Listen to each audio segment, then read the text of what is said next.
You're listening to an Airwave Media Podcast. Ben Franklin's World is a production of the Omohundro Institute and is sponsored by the Colonial Williamsburg Foundation.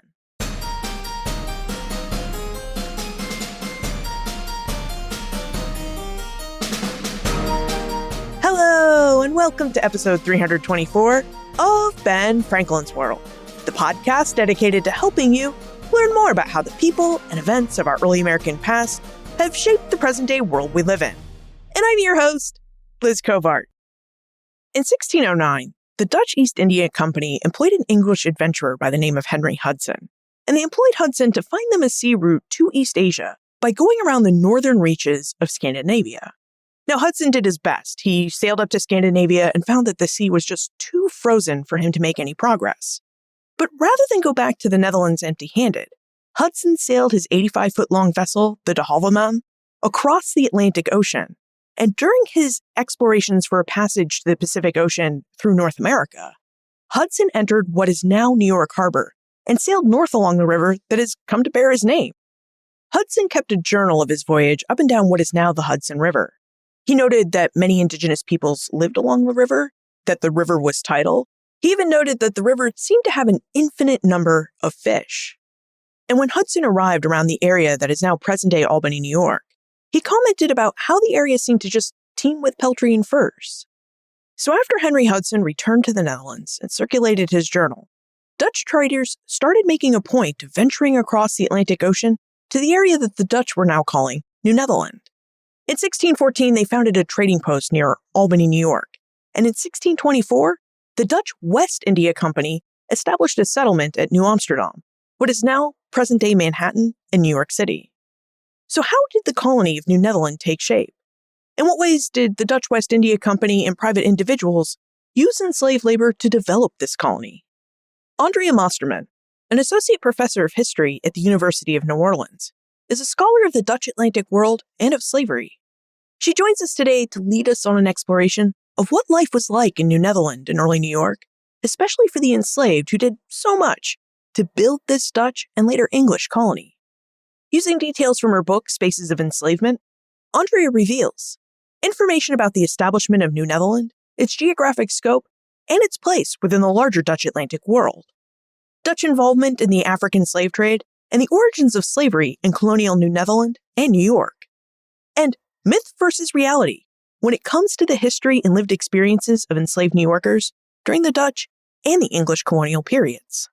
But first, if you enjoy our explorations of early America, you might also really enjoy participating in the Poor Richard's Book Club. This is a listener-created and listener-led reading group for listeners of Ben Franklin's World. The Poor Richard's Book Club meets once a week on Tuesday nights in the United States and on Wednesday mornings in Australia, so participants can gather and discuss chapters or selections from a book that they selected to read. Most of the books are those that we've discussed on this podcast or will discuss on this podcast. And group leaders Shari and Heather really do their best to take this discussion beyond the podcast. They invite guest experts to come and discuss their weekly readings with you. The Poor Richard's Book Club is free to join. To learn more about it, visit benfranklinsworld.com/book club. That's benfranklinsworld.com/book club. Ben je klaar om New Nederland te bezoeken? That's Dutch for Are you ready to visit New Netherland? I hope you're ready, because it's now time to meet our guest historian.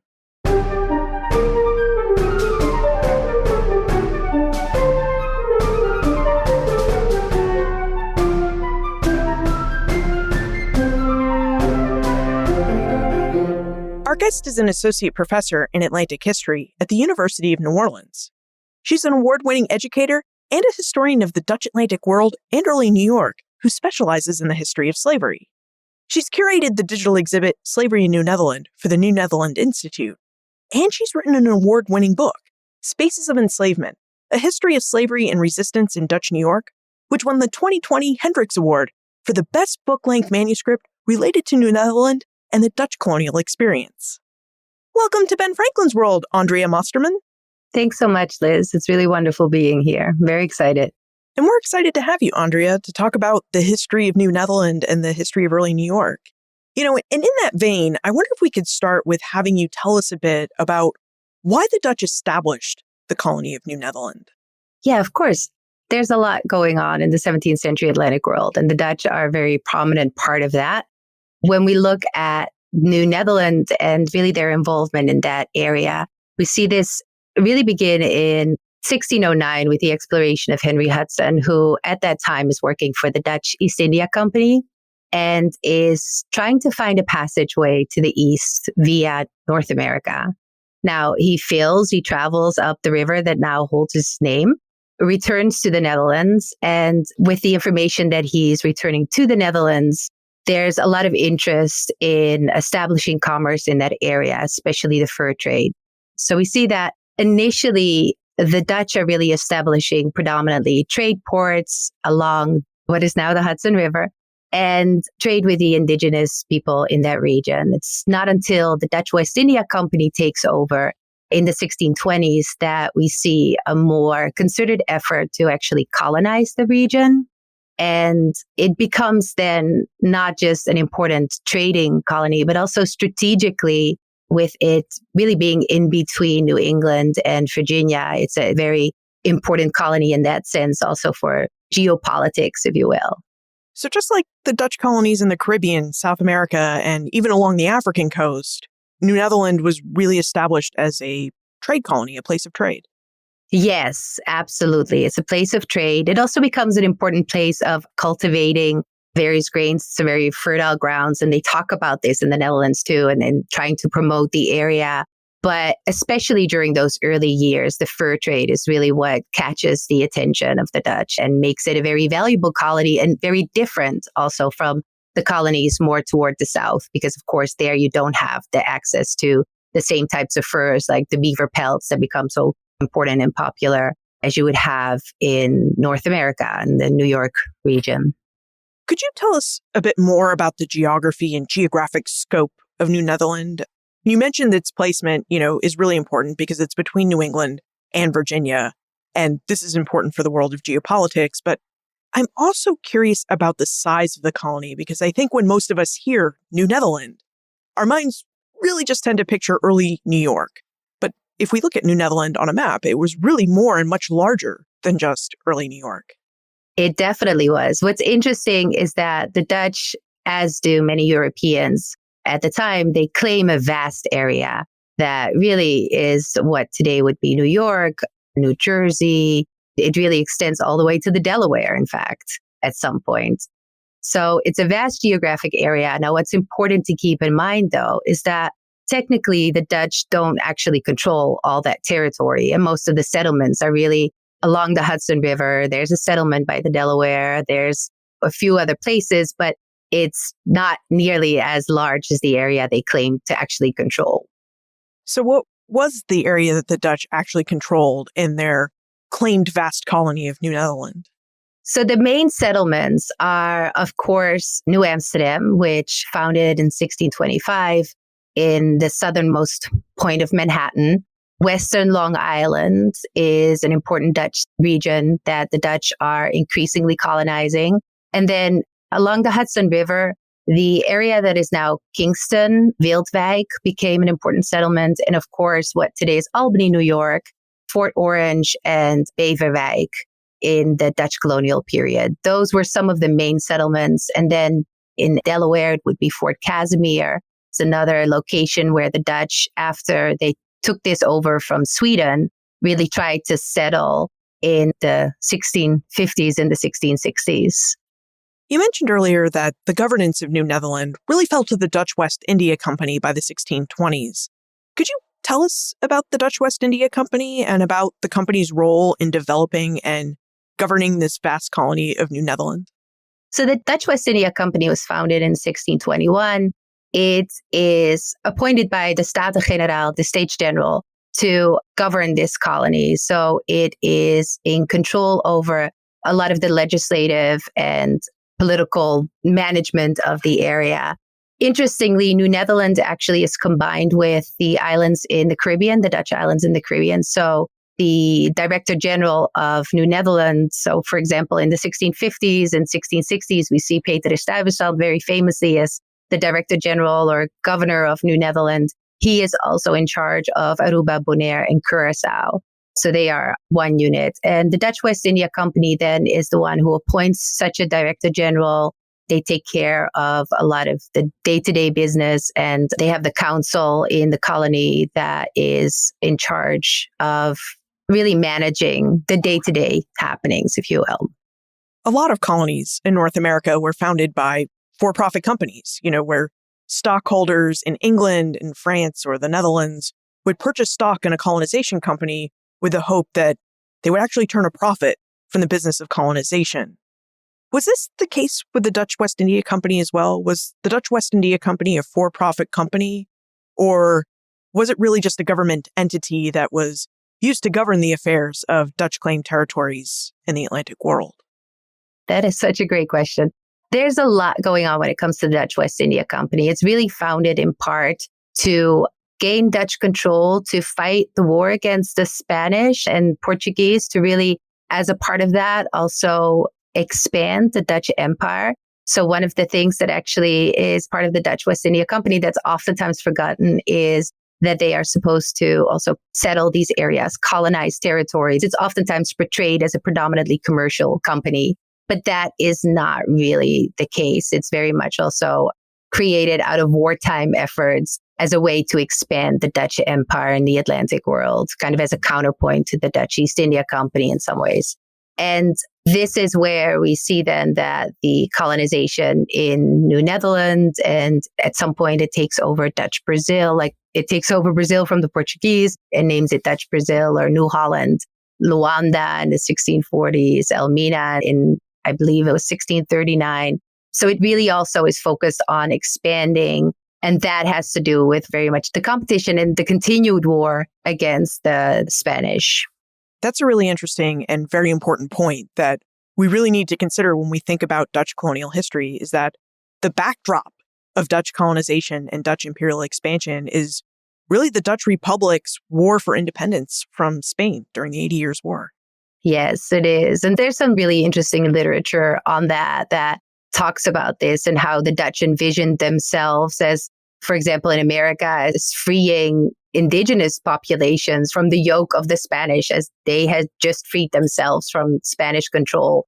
So it really was very important, not just on a practical matter and how they approached this, but also on a philosophical, how they really thought about expansion and colonization and their role in the Atlantic world.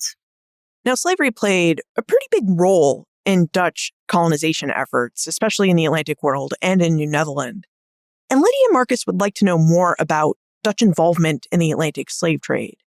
Lydia wonders when and why the Dutch entered the African slave trade, and Marcus would like to know just how early Dutch involvement in this trade began.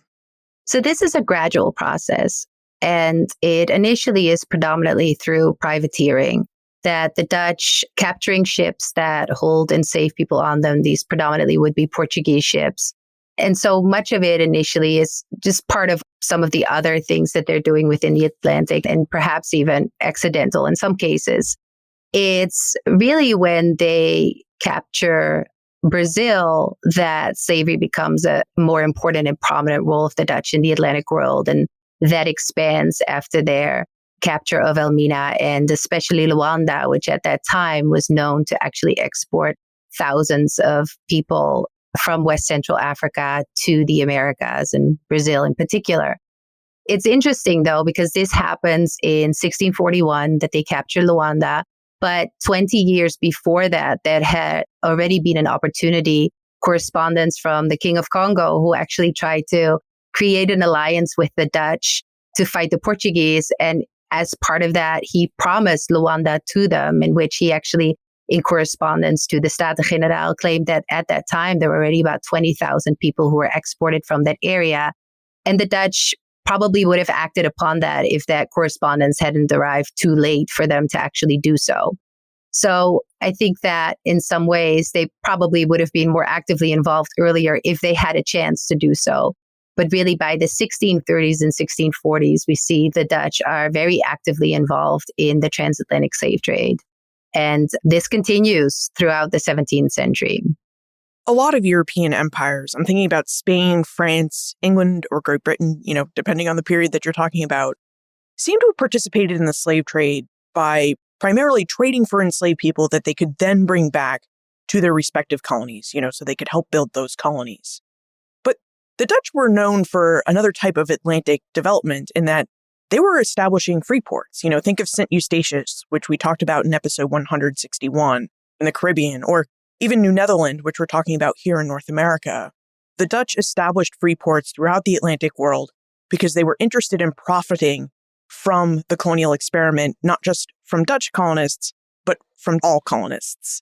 So was the Dutch approach to this slave trade similar in this regard, in that the Dutch really didn't just trade for enslaved people to bring back to their colonies, but really traded for enslaved people that they could bring to these free ports like St. Eustatius and, sell across the Atlantic world? Absolutely. They actually, by the 1660s, they have this agreement with these Genoese merchants who hold the Spanish asiento. And as part of that, they agree to shipping thousands of enslaved Africans that they will then be passed on to the Spanish colonies. And this is what actually leads to the development of Curacao as what oftentimes is referred to as a slave depot, where the Dutch are importing enslaved people from Africa, keep them there for a short while so that they can regain their strength, their health, because many of them are very ill by the time they arrive in the Caribbean. And then from there are being shipped to the Spanish colonies. Interestingly, we also see in New Netherland that when the ship at Witte Paard, which is in fact the ship with the largest number of enslaved people to arrive in North America, over 300 people who arrived on that ship. Those people, many of them were transported into the Chesapeake area. So we even in that region in New Netherlands see that it's not just that these people are imported to work in the Dutch colony, but also are actually part of a larger trade networks. Now, your book, Spaces of Enslavement, investigates the spaces inhabited by enslaved people in colonial New Netherland, specifically in the part of New Netherland that we now think of as early New York. Andrea, when and how did slavery make its way to early New York? How did it make its way from the larger Dutch Atlantic world to its colony in New Netherland? It starts with the arrival of a group of enslaved men. One of them very likely is Manuel de Gerrit de Reus from Angola. Simon Congo is another one of these men who very likely was there amongst the very first ones to have been brought there. And this was around 1627 that we know that they were in that area. In 1628, we know that there are enslaved women in the region. One of them is Maiken van Angola, also from Angola. And this is very interesting when looking at that early period, that we really see that a lot of the people are coming from West Central Africa. So Congo, Ndongo, Angola. They are the very first people to arrive in this area. They're all enslaved by the Dutch West India Company, and they labor for the Dutch West India Company. The population obviously increases over time, and there's also more individuals who over time are enslaving people. But predominantly, the enslaved population is working for the Dutch West India Company. This is, to me, really interesting when thinking about New Netherland and New York. As a Dutch person growing up in the Netherlands, I oftentimes heard the stories of how the Dutch used to own New York and how Petrus Stuyvesant, was this amazing governor. And again, real pride in having been the first people to settle this area. What never was told was that enslaved people were a huge part of that. And that is something that I really did not learn until much later. It's really interesting to think about how the Dutch West India Company was the owner of a lot of enslaved people, that it was the primary enslaver in early New York. And I'm wondering how the experience of being a company-owned enslaved person differed from the experience of an enslaved person who was owned by just a private person, an individual enslaver. In the case of New Netherland, what really is different is the labor they used to build the infrastructure of the colony. So they are the ones who dig the canal, help build the forest areas, and so forth. They also help protect the colony. So there's actually enslaved people who fight in the Second Aesopus War, for example. There is a real difference from how individual enslavers, in most cases, they would have the people they enslave either help them with their trade or work on the land or work in domestics. So the labor was very different. Also, the way in which they labored. We know that the people enslaved by the company, there are several references to them working in chain gangs. And at some point, that actually becomes a punishment in the colony to work alongside the company slaves in the chain. So the way they labored is also different. Another thing that really distinguishes them in that sense is that because they're many, whereas individual enslavers would oftentimes have only a few people that they held in bondage, we see that they are able to build a community in a way that was really unprecedented in some ways. They are initially living in houses in what was then a very forested area, which I estimate to be around East 74th Street. And by the 1640s, they're moved into New Amsterdam. They live in a few different homes, but at some point they live in the house at the Slijksteeg, which today would be South William Street. So most of them would share that space. They would share that home. And that, I think, was a big part of them being able to create a community. They intermarried, they had children, they had other people enslaved by the company serve as witnesses of their marriages and witnesses of the baptisms of their children at the Dutch Reformed Church. And so this was a thing that really distinguishes also the people who were enslaved by the company. And this also allowed them to really petition for their freedom and reach out to the company and demand certain things from the company, I think because they already had that relationship with the Dutch West India Company. I realized that the New York case, especially with the West India Company enslaved people and their ability to form their own community, was unprecedented in this early period of North America. But there's also aspects of the New York story that sound pretty familiar because in episode 170, we spoke with Wendy Warren, and she also told us how early New Englanders used enslaved labor to clear the land of New England and make it ready for the work of colonization and farming. And it sounds like the Dutch West India Company was pretty much doing the same thing in terms of using enslaved labor to build infrastructure at the same time that this is happening in the English colonies of New England. Absolutely. That was a big part of what they were doing. Now, what about the enslaved people who lived and worked outside of New Amsterdam, outside of what we now think of as New York City? What was their life and work like elsewhere in this colony of New Netherland? What was it like for them to be enslaved by either private individuals or by the Dutch West India Company in these smaller locations, in like Beverswijk or present-day Albany? When we look at people enslaved by the companies, they would have predominantly been close to the forts, working there, also, again, helping build these forts and the various infrastructure. And really, when we look at just the labor, it would have been the same for the people enslaved by individuals. What I think is very distinct, though, is that there would have been fewer of them. So, for example, there's this case in Albany, New York, North Beverwijk. There's an enslaved woman who she steals some goods from the person who holds her in bondage. And when she testifies before the court or the council, she explains that she did this in part because she was promised by the people that she gave these goods to her, that she stole these goods for. She was promised to be brought to New Amsterdam and that she could have a family there. And that case really stood out to me because I think it really speaks to the isolation that some of these enslaved people must have had in these regions where there really was not a substantial enslaved African population. So I think that that is what makes their experiences very different from the enslaved people in New Amsterdam. A fascinating aspect of slavery in New Netherland that I found while reading your book, Spaces of Enslavement, is that if you were enslaved by the Dutch West India Company, you could petition the company for a status called half freedom. Andrea, what was the status of half freedom and what was the level of actual freedom that it provided to the enslaved New Netherlanders who were able to obtain this status?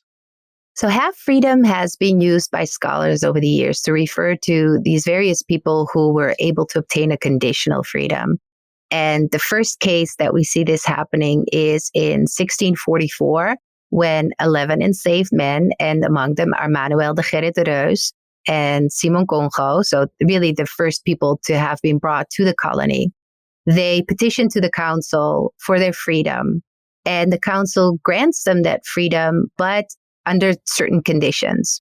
And in fact, it's not just them, their wives also gain this conditional freedom. And these 11 couples then are given land in Manhattan, north of New Amsterdam, but they are still required to pay the company a yearly fee. They also have to assist the company whenever it needs them. And their children, including the ones who were not yet born, would remain in some form of bondage. The council refers to it as lijfeigenen, which would be the Dutch word for serfs. There's another document in which they are referred to as slaves. So their status is a little complicated and unclear. The secretary of the colony later on in 1650 claims that most of them are not really working for the company, that most of them are living with their families, but they could be, of course, claimed to perform labor for the company at any time because they were not freed.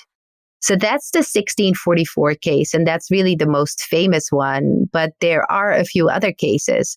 In 1662, for example, in December of that year, Maiken van Angola, whom I mentioned earlier, who was one of the first enslaved women in the colony, she petitions for her freedom together with two other women, Susanna and Lucrezia, and they get a conditional freedom as well. This time, the condition is that they return weekly to clean the house of Peter Stuyvesant. And it's really within just a few months, I believe in April of 1663, that Maiken van Angola returns to the council and requests to be fully freed this time because the other two women had since passed away. And this is just within a span of 3 months or 4 months or so. The other women had passed away and she was old, tired. She had an injury that was chronic that made it very hard for her to actually perform that work of cleaning his house weekly all by herself. And she is then granted a full freedom. And then there's one other case, and this is actually the case where the council actually uses the terms of half free. They don't do that in the other cases. But in this particular case, it's in 1663, a group of men get their freedom. This time, the condition is that they return to work for the company every other month. So they have 1 month to work on their own land, 1 month to work for the Dutch West India Company. And they eventually, that is in December of 1663, it goes into effect in January of 1664. When the English arrive in the harbor of New Amsterdam, they return to the council in September of 1664 and they petition to be freed fully because in part they're worried that the English might re-enslave them. And they do at that point get full freedom. I'm glad you brought up the English conquest of 1664, which is the event that led to the English taking over New Netherland and to the name change. That's when New Netherland becomes New York. Andrea, how did New Netherland's system of slavery change under English rule? We have been talking about how the Dutch West India Company had these expectations that enslaved people would do the work of colonization, such as clearing lands, creating infrastructure, and even cleaning the governor's house. But the West India Company's enslaved people also had some autonomy. They were able to live together north of New Amsterdam, sometimes with that status of half freedom. Was this status of half freedom something that the English maintained when they took over control of the colony? Did they allow early New York's enslaved people to continue to have that degree of freedom and autonomy? What we see happening in the latter part of the 17th century is that slavery really does change in this region. I don't know if this has anything to do with the English conquest. And that's the big question that always kind of comes up because it coincides with this change in regime, really. But we see similar changes happening in other colonies. We see similar changes happening in Virginia, for example. Slavery definitely does change. And this is in part, I think, because there is increased regulation of enslaved people. There's also the population grows, the free settler population grows, but also with that, slavery expands and it becomes increasingly racialized. This causes significant changes in what slavery looks like. So most of the people in the latter part of the 17th century then are enslaved by individuals. We see that there's legislation that limits their movements, their activities, and these are really important changes. But again, I don't know if that has to do with the English conquest, because in some ways we see some of this already starting in the 1660s, slowly but surely, and it just extends after the Dutch lose the colony. One fascinating aspect of Andrea's book, Spaces of Enslavement, is that Andrea addresses head-on this myth that exists about slavery in New Netherland and early New York. Curious what this myth is? We'll have Andrea tell us right after we take a moment to talk about our episode sponsor. How did Black people sustain their vision for freedom through the rise of Jim Crow? In the second season of Seizing Freedom, Dr. Kidada E. Williams will join a host of artists, intellectuals, and activists to explore answers to this question. The first African-American generation after emancipation really had to grapple with the lessons passed down to them after Reconstruction. Should they turn inward and form their own institutions? Or should they continue to push for their constitutionally enshrined equality? Should they continue to remain living in the South? Or should they move to the North or West? Seizing Freedom's 8 narrative episodes in Season 2 will show how individuals and groups wrestled with these questions, and how they laid the foundation for the burgeoning civil rights movement. And complimentary interview episodes discuss how the legacy of this time period in United States history still impacts the nation today. Seizing Freedom is a co-production of Virginia Public Media and Molten Heart. You can listen to Season 2 of Seizing Freedom wherever you get your podcasts. For listeners who served or worked with the United States Marine Corps, or who may have friends and family who might have, I'd like to notify you about an available resource. From 1953 to 1987, personnel who were assigned to Marine Corps Base Camp Lejeune were potentially exposed to contaminated drinking water.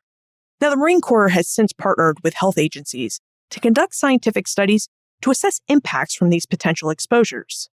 And they're working to keep those Marines, their families, and civilian employees informed with updates and resources available to them. If you or someone you know may have been at Camp Lejeune between 1953 and 1987, please consider registering with the Camp Lejeune Historic Drinking Water Notification Database. You can register and learn more at marines.mil/CL water. That's marines.mil/CL water. Andrea, you write in your book, Spaces of Enslavement, that there is a myth that slavery in New Netherland and early New York was somehow more benevolent and kind than slavery elsewhere in British North America and the early United States. Would you tell us about this myth, how it developed, and why it has lingered for so long? Yeah, absolutely. I mean, this is very persistent, and it really continues in the scholarship up until very recent. So it is not just something that we see at the time. It's something that historians oftentimes have continued to say. And one of the reasons why I think this became so influential and so prevalent for New York is that the fact that enslaved people oftentimes lived in the same homes as their enslavers, worshipped in the same churches, worked alongside their enslavers, that is oftentimes very hard for people to comprehend, that just because they might be living in the same home, that their experiences in those homes were extremely different, and that they not inhabited the same spaces, as was the case with the churches. Like, you might be worshiping in a Dutch Reformed church, but if you were an enslaved person, you would be doing so in the far back, and you would not be holding communion in most cases with the white congregants. You would have to wait until after they had finished their communion. But because the way it is explained is that they shared these spaces, it is very difficult for people to really understand that that does not mean that it was not a very brutal system. And this is, of course, also very much in comparison to the images that often come to mind of slavery in the United States, in the South, and then the North, of course, being this free area. So I think that that also helped them kind of embrace this idea that they were, in fact, anti-slavery. And if there was slavery in New York, then it wasn't as bad. You know, it was more benign. So it was very pervasive way of thinking about slavery. And I think we really need to rewrite the history of slavery in New York to show that that is absolutely incorrect.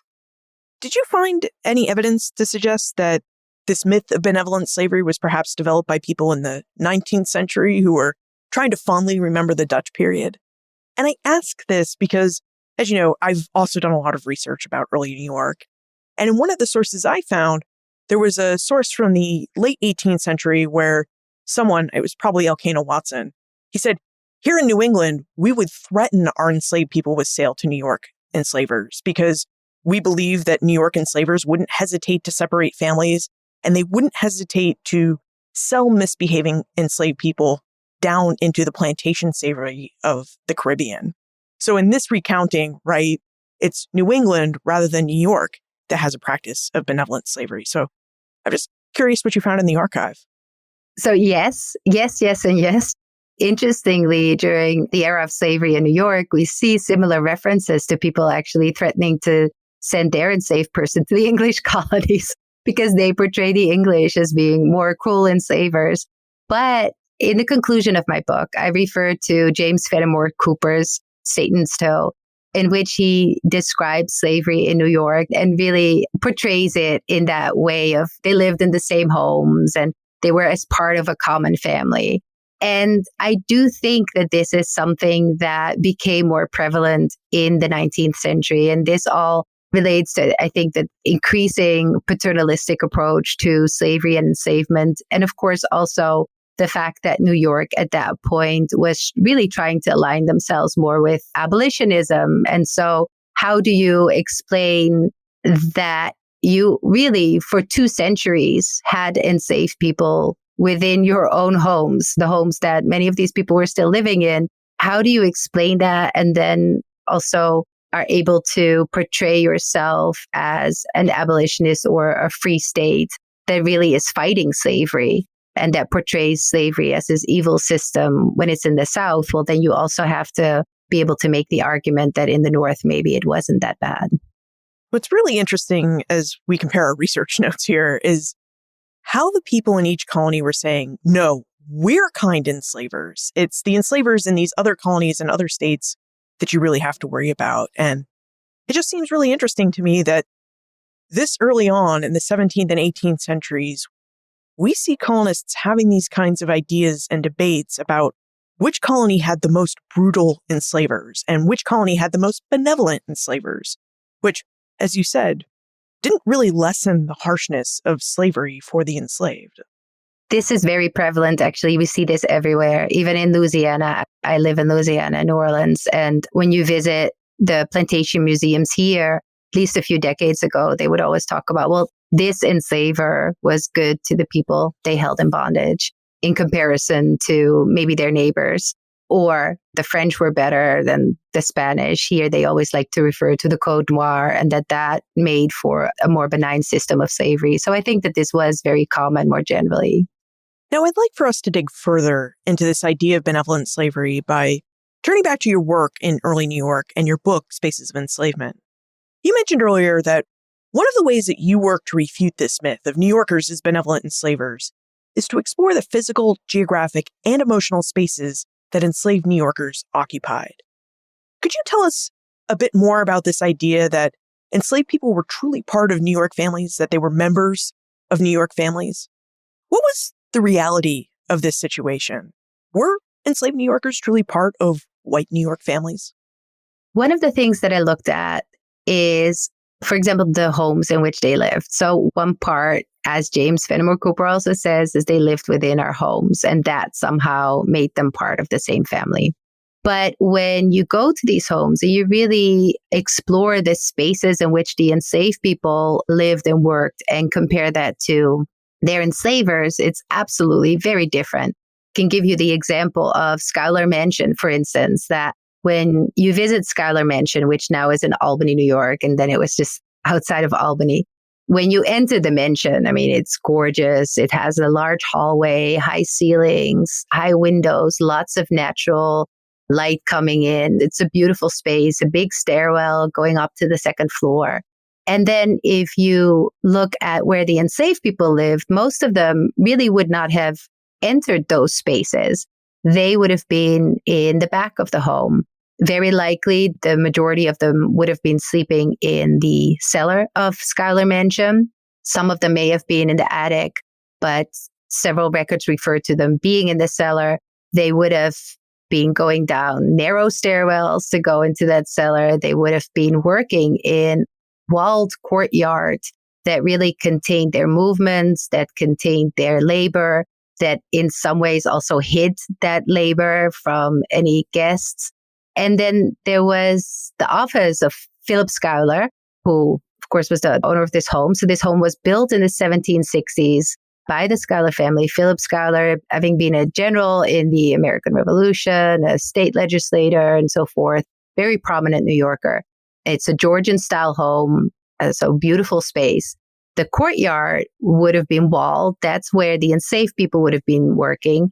And his office was in that courtyard. And also there were windows from the back of the Schuyler mansion that would have given a view of that courtyard.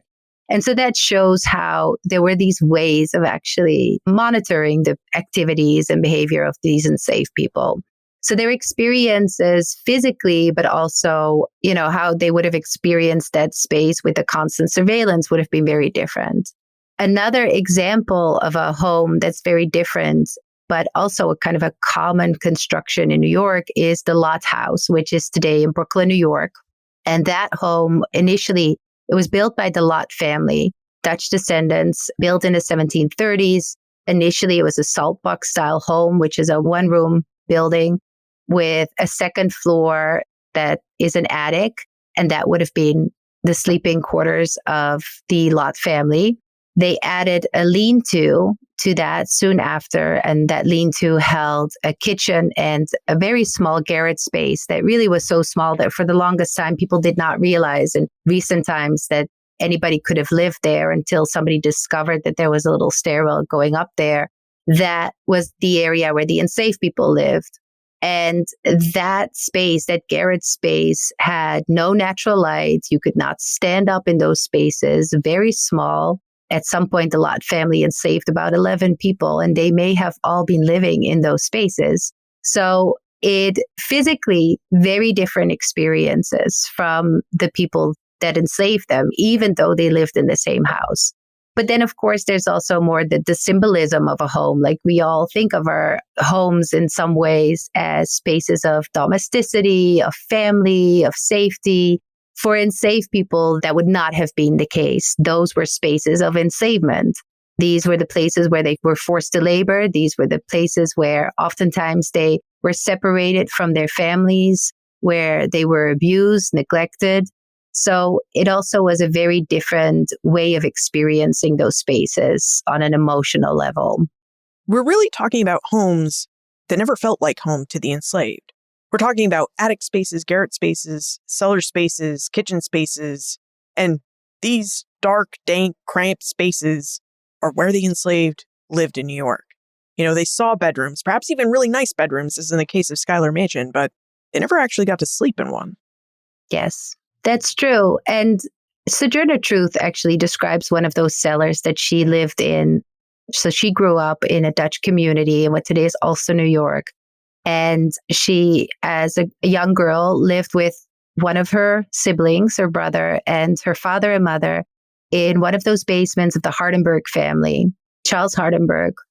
And she describes this cellar as being cold, muggy, no natural light. Yet she also, because I think that is an important part, like you're referencing in a way that they would have had very little privacy, very uncomfortable spaces. Yet we do see that they're able to create some form of sometimes autonomy in those spaces or family life in those spaces. And Sojourner Truth describes that, I think, very well when she talks about her parents, sitting with them outside under the stars as they talk about family members that had been taken away from them, the ways that they're sitting in the cellar around a candle or blaze knot and tell stories about loved ones and such. So there is a way that they try to create some sense of family and safety, but it is always an uphill battle, I think. Within the context of this myth that we've been discussing, it's really interesting that Sojourner Truth's family was reminiscing about family members who had been taken away from them. Because, of course, another part of this myth of New York being a place where benevolent enslavers existed is that New York enslavers didn't separate families. They kept enslaved families intact as much as possible. They did their level best to do this. And yet if you have Sojourner Truth talking about family members who were taken away from them, it doesn't sound like this was the reality of slavery in New York. Not at all. Not at all. Even when we think about the fact that in most cases, there were only a few people who lived in these homes. Most enslavers enslaved up to 5 people. So it wouldn't even have been possible to keep families together. But it's very common to see in wills, for example, families being divided amongst the different family members, sometimes children that are not even born yet. I've seen a will that said, my daughter will get all the children from my enslaved woman, even those who are not yet born. So it was very common. And I've seen many bills of sales of children as young as 1 or 2 years old. Going back to Sojourner Truth, she talks about this, I think, in a very vivid way when she describes what happens to her and her brother when their enslaver passes away. At that point, she's about 8 years old. And she describes later on in her narrative, she narrates that she often finds her mother, after her enslaver passed away, finds her mother like crying, really being very emotional. And at some point she asks her, "Mama, what's wrong?" And her mother says to her that she's thinking about the children that they had lost. And I believe that there were in total 8 children. So Sojourner Truth would have had lost at least 6 siblings at that point. So her mother talks about this as, the children that had been taken away from them, that she was overcome with emotion thinking about them. But what Sojourner Truth realizes in reflecting on this is that really her mother understood that the last 2 children she still had by her side would soon be separated from her with the death of her enslaver. And this is in fact what happened not long after Sojourner Truth and her brother are sold at the auction block. And her parents then lose the very last children they still had by their side. So this is something that enslaved people in New York understood could happen to them anytime. And it happened. Every single day, families were separated in New York. Andrea, you've vividly described for us the spaces where enslaved people lived, worked, and even worshipped. Garrets, attics, cellars, the back pews in churches. And you've reminded us that white New Yorkers constantly surveilled their enslaved people, that movement was restricted, and they really didn't have much privacy while they were living in white New Yorkers' homes. And when we speak with scholars about enslavement and slavery, they often discuss how enslaved people used their conditions and their work to resist their enslavement. Even if it was just in small ways, there was resistance. Did you find evidence to suggest that enslaved New Yorkers also used their spaces and their conditions of enslavement to rebel against the system, to rebel against and resist their enslavement? Yes, we see lots of resistance in New York. Some of it is more outright resistance, where enslaved people are running away or either attempt to murder their enslavers or do so. A very famous case is of the Hallett murder, where an enslaved man and woman killed their master, his wife, who was pregnant at the time, and all of their children. This is a case that really shocks the people in the area, especially in Long Island. It actually even ends up in New York legislative law as the reason why they need more restrictions on enslaved people's movements and activities. And we also see the more subtle resistance, the more every day-to-day resistance. And some of that would be the way that enslaved people moved through the cities, for example. So in New York, there's pretty strict legislation on what enslaved people can do. Over the course of the 18th century, really starting in the latter part of the 17th century, we see that the legislators prohibit enslaved people from traveling from point A to B without a pass. They're no longer allowed to purchase trade in goods, to purchase alcohol, to gather in groups of more than 4. Many different things they're restricted from doing, yet they still do these things, obviously. There are patrols, there is surveillance, there are different ways that these enslavers try to control the activities of enslaved people in these spaces. But what we see happening is that enslaved people then actually navigate the cities, for example, in different ways than their enslavers would. They travel via alleyways, backyards. They time their movements according to the schedule of the watchman. So one document that I found in the records that really gave a great example of this was Betts, who was enslaved in Albany, New York, and was accused of having set fire to Hansefort's house. And this actually devastated a whole part of Albany, the Albany fire in the 1790s. And she's accused of having set on fire, and she actually confesses to doing this. In her confession, she explains how she and the other two people that set this home on fire, according to her confession, Pomp and Diane, how they moved through the city without being seen, how they were able to do so by going via the alleyways, by actually hiding in the kitchen of one of the enslavers. And kitchens, because those were predominantly the work and living spaces of enslaved people, oftentimes they were able to create those as semi-autonomous spaces, especially in the evenings and the nights when their enslavers were in bed. And so they were able to travel through that city without being seen. And it's interesting when you look at the records, you can see that legislators know this. Like, they refer to enslaved people actually selling goods in outhouses, in backyards. They know that these activities are happening, but it's very difficult for them to stop that. And we also see within the homes, enslaved people are practicing religions that, are outside of the churches, the established churches in the areas. They hide the evidence of this. There's in the lot house and those garret spaces that I mentioned previously, they actually, under the floorboards, archaeologists found evidence of religious practices and ways to safeguard that space through really traditions that are very much part of African religions and the African diaspora. One item they found was a cloth pouch that contained an oyster shell and a goat or sheep's pelvis, which likely was placed there to safeguard that space, and is very reminiscent of similar caches that are being found in the US South and are used in places like West Central Africa or the Senegambia. So there's different ways that enslaved people are really resisting within those spaces. And even when those spaces are contained and controlled and surveilled, they find ways to avoid that surveillance. So in the Lot house, the Lot family very likely would not have entered that garret space and certainly would not have looked under the floorboard. So that was a way to be able to continue those practices hidden from their enslavers.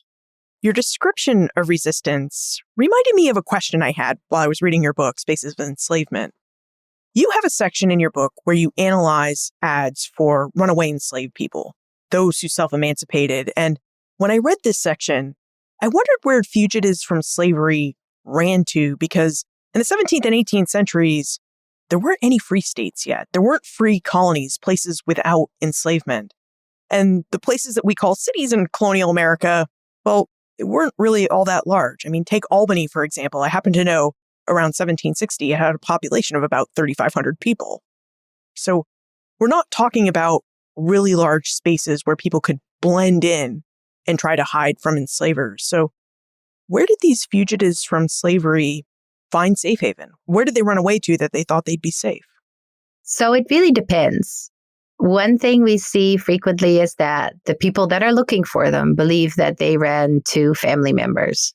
So in those cases, they actually very likely were in the region still, but really fleeing to be with family.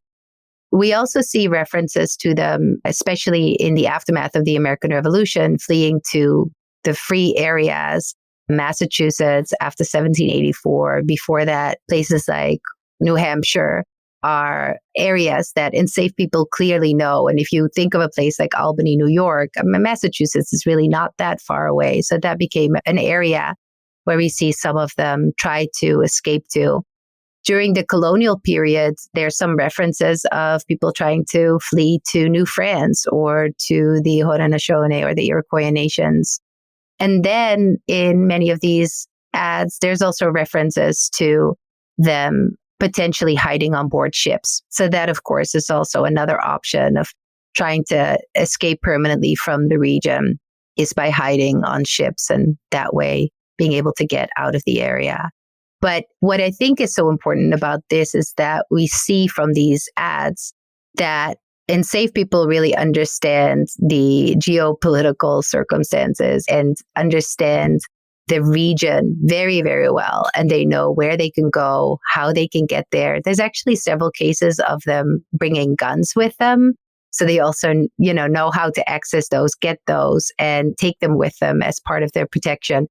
So I think that is a really important part of understanding that in many cases, this wasn't a spur of the moment running away. Oftentimes, they really had a plan. Sometimes family members who met to flee together. So they were enslaved by different people, but had made some sort of a strategy to meet and run away together.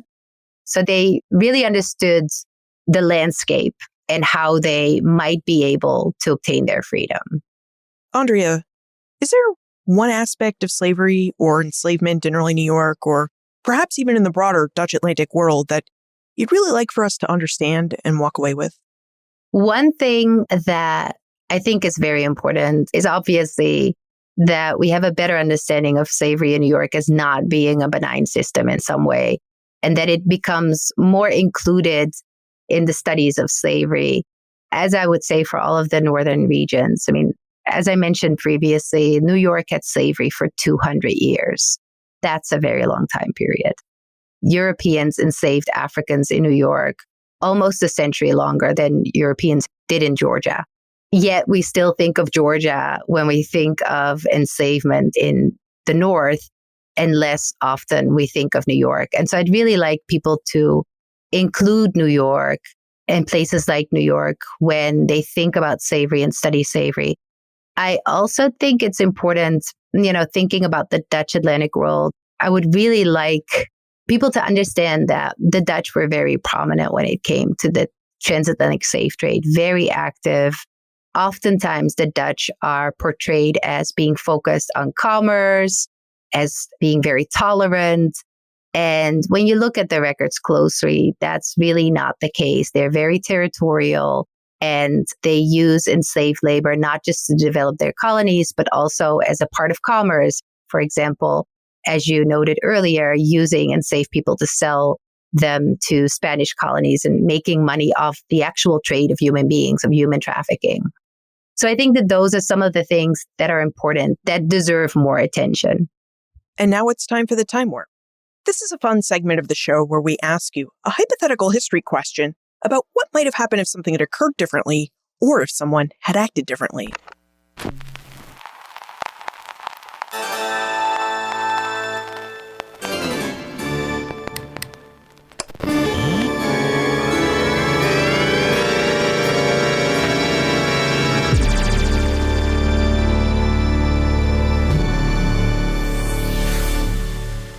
In your opinion, Andrea, what might have happened if early New Yorkers had built separate quarters for their enslaved people?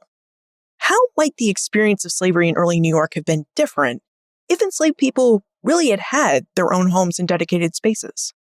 So this is a hard question, but I think one of the things that may have been different is that enslaved people would have had more opportunities even to gather, to kind of create some semi-autonomous spaces.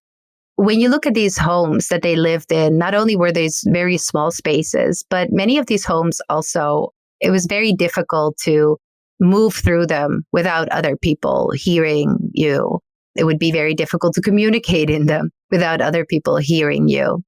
And so I imagine that if more enslaved people in New York would have lived in separated homes, separate buildings, that would have given them a little bit more of an opportunity to leave these houses unnoticed, to travel the streets unnoticed. So even though they already did that, I think it would have been more so the case. And it also probably would have given them then more opportunities to meet with family and friends, loved ones whom lived in different households in different parts of the cities, because they would have had these spaces that when their enslavers were abed, they could perhaps have spent some time together unnoticed. So you've curated a digital exhibit, you've written Spaces of Enslavement, and you're an award-winning educator. What is next for you, Andrea? Do you even have time for a new research project? I'm working hard on it, Liz. I'm very excited. I cannot wait to really start working on this. I'm looking at the Dutch slaver, the Gideon, which arrived in New Amsterdam just before the English took over the colony. And it brought 290 enslaved people to the area. It was a West India Company ship. These enslaved people, actually part of a great number of them, were supposed to go to the Delaware, to the colony there. At that point, actually, it was part of New Netherland, but was under the control of the city of Amsterdam. And what I hope to do with this project is to really reconstruct this history of this particular slave ship, the people that worked on the ship, the people that built the ship, that provisioned the ship, the journey it took. It traveled via Curacao, for example, where some of these people that were brought on board in West Central Africa were exchanged for people already in Curacao, because the people that arrived in Curacao on board the Gideon were so incredibly ill and weak from predominantly scurvy that they simply would not have survived the final leg to New Amsterdam. So it gives me an opportunity to look more closely at that development of Curacao as a slave depot. It gives me the opportunity to look at really the African side of things.